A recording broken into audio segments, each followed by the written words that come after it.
So everything's building up to this big launch box reveal this weekend. So while we wait for Games Workshop's big announcements, let's talk about some slightly questionable looking leaks that have been circulating online.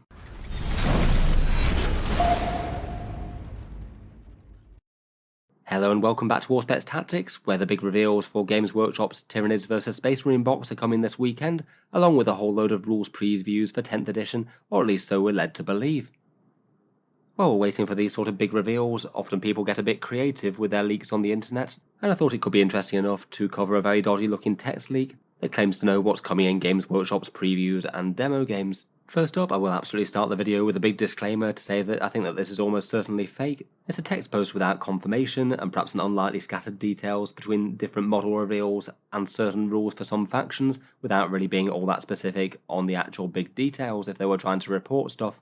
Most of it seems fairly plausible, barring a couple of the rules which I think I would take issue with, and the only reason that I'm covering it here is just because it's kind of interesting to see what people are speculating, and maybe gives a different approach to talking through 10th launch box things. Plus I've seen it circulated in a whole bunch of places as well, so it seems to be getting a fair amount of discussion, even though I think that it's probably just made up based on some likely guesses. If a bit of talking through a fun dodgy leak and how that might weigh up against reality doesn't interest you, feel free not to watch, but I found it entertaining enough to have a read through that it could be worth a bit of fun discussion and speculation. In terms of the leak itself, it's coming from the absolute bare minimum of corroboration, an anonymous user on 4chan, which while we occasionally have seen some very accurate things from there in the past, isn't the best start to a leak in terms of trustworthiness, and somehow claims to have seen the contents of a preview game rules from Warhammer Fest, including new units. In it are basically a couple of details for Space Marine and Tyranid models, plus potential details from other factions' rules that we've seen in-game, some of which I think are almost certain to be on the money. One or two of the rules things though seem very unlikely to me. First up, the leak claims that for the Space Marines there'd just be the two new squads revealed, Incinerators and Spearguard veterans supposedly, and I guess that would add to the contents that we've seen previewed so far, the Phobos Lieutenant, Terminator Librarian and the 5-man Terminator squad with their pet teleport homer. At this point we basically know that the flamer-armed Primaris and the combi weapon-armed veterans are coming at some stage. We just don't really have final confirmation that they're definitely in the launch box, but I think that all guessing is that they probably will be. The names are interesting enough. Incinerators seems very appropriate for the flamer-armed Primaris, and I guess Spearguard veterans, whether this is accurate or not, would be playing like Blade Guard veterans, maybe in a similar sort of way to the Firstborn Marines having Vanguard and Sternguard.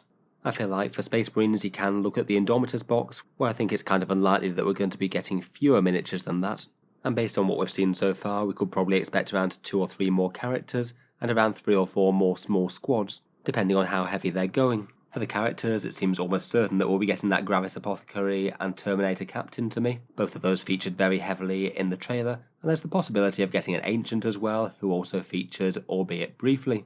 Then to accompany the Terminators onto the battle line, I feel like the Combi Weapon Veterans and Flamer Primaris are probably the most likely ones there. I do wonder whether the Flamer Primaris might wind up being a battle line troops equivalent, and there's the possibility that we might even get 10 of them in the box, making them a bit more equivalent to the Assault Intercessors.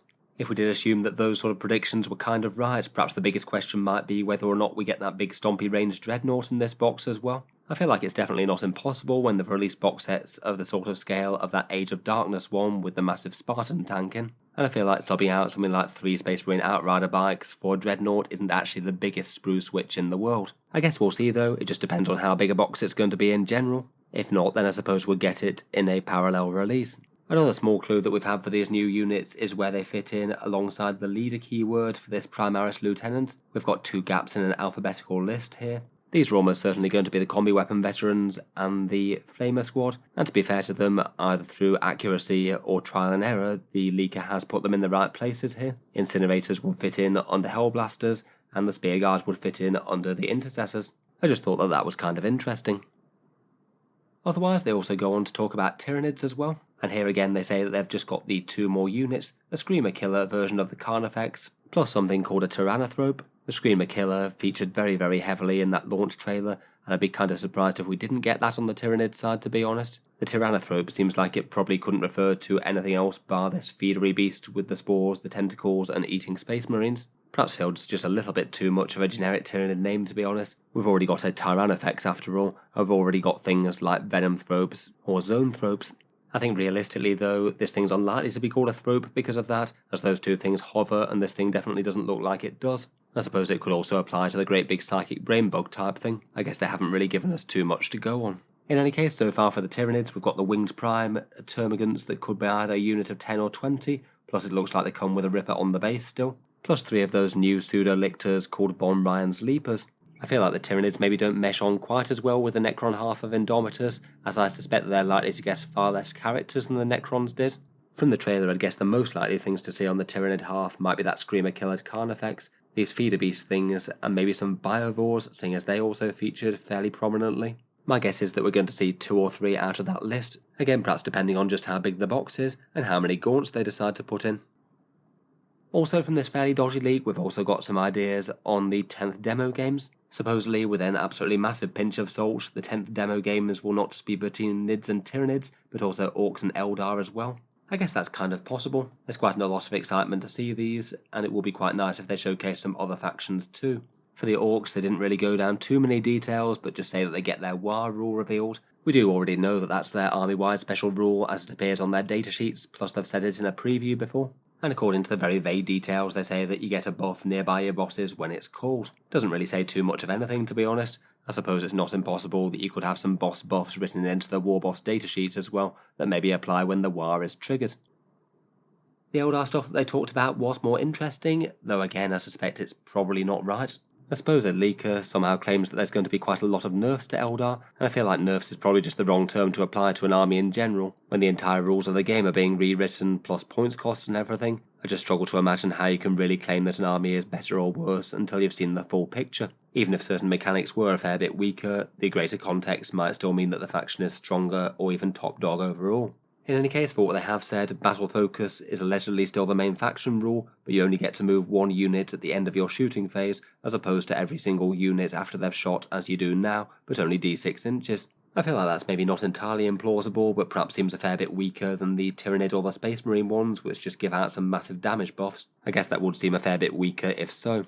I think if that did turn out to be the case, it wouldn't be helping out the majority of the Eldar army, but perhaps isn't quite as weak as a few of the people who had seen the initial reactions for seem to be thinking it was. If it was just a de-restricted move with 1 unit in your army every single turn, that actually could be genuinely quite nice. Move, shoot, move for a powerful shooting unit every single turn for free isn't too bad when you might have had to pay stratagems for it before. Perhaps the single most dodgy thing about the whole leak though might be the changes to Wraith units that they talk about. This source claims that Wraith units in general are just going to be less tough across the board. And from what we've seen of 10th edition so far, that just seems unlikely to be the case. We've seen previews where Space Marine Storm Speeders are going to be toughness 9, and Repulsors are going to be toughness 12. Wraith Knights and Wraith Lords and things have generally been on the higher end of the toughness spectrum the entire time. It's very much in their lore for Wraithbone to be as hard as nails. So in addition, where they're trying to stretch the toughness scale a bit, I strongly suspect that they're going to be towards the top of that. Otherwise, they also say that Farseers and Warlocks are just going to be less good somehow. To be fair to them, I can see that they're probably going to be less pivotal to the whole army without huge disciplines of psychic powers to draw from. If what we've seen of other Psychers so far is anything to go by, they're probably just going to have 1 or 2 options for spells to choose from on their datasheets from their rules. So hopefully Games Workshop managed to make them quite strong and relevant. I think it would be kind of sad for Eldar armies not to have a good place for their Farseers and Warlocks. Overall, I think I'd rate the alleged Eldar leaks to be perhaps the weakest part of this entire thing, and probably not worth dwelling on too much. So anyway, let me know what you think. As I mentioned for multiple reasons, I suspect this is just going to be a made-up thing, but I'll certainly be looking forward to seeing what we get tomorrow. Let me know your thoughts anyway, and hopefully we'll have something a bit more concrete to go on tomorrow. Feel free to check back later on Auspex Tactics or subscribe if you'd like to see a bit more coverage of Games Workshop's actual reveals.